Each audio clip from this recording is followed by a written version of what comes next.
طبعا اليوم ثاني يوم العيد، وهذا الاوتفيت العيد اللي هو الحجاب الابيض، وهو هاي اللبسة الرئيسية. يجي نفنوف كابوي، انا وجوزي اشترينا نفس الشي. وهاي الجنطة، طبعا هذا المحبس وخلاص البسه جوا الحجاب. وطبعا كل شي يعني مرهمة وردي وسمائي. هاي الجوارب بيها منها خطوط سمائية وسمع.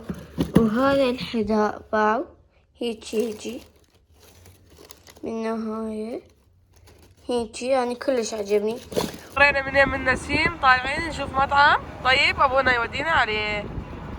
والله يديم الامن والامان بالعراق وعلى جواب بغداد.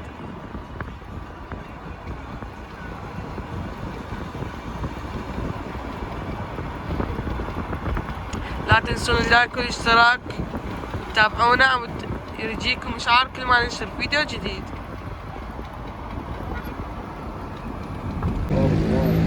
ربع الناس مع الاجواء.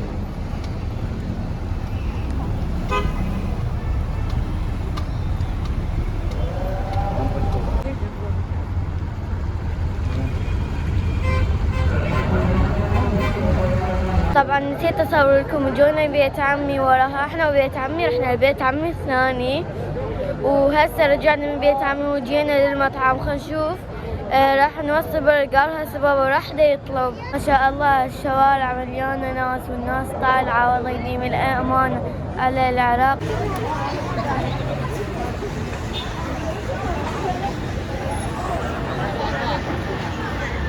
تجابوا الأكل طبعا. همين ذاك العيد رحنا له مطعم أبو يونان.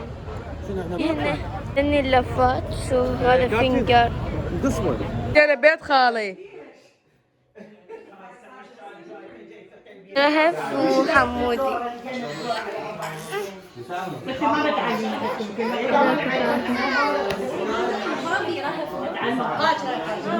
يا شهر شهر 12 بس واحد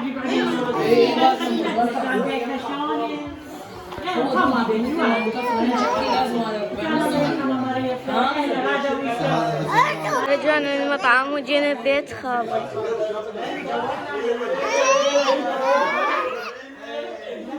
راح نرجع للبيت ويونس دا يتعلم سياقة. لا دا يسوق ما دا يتعلم كبار.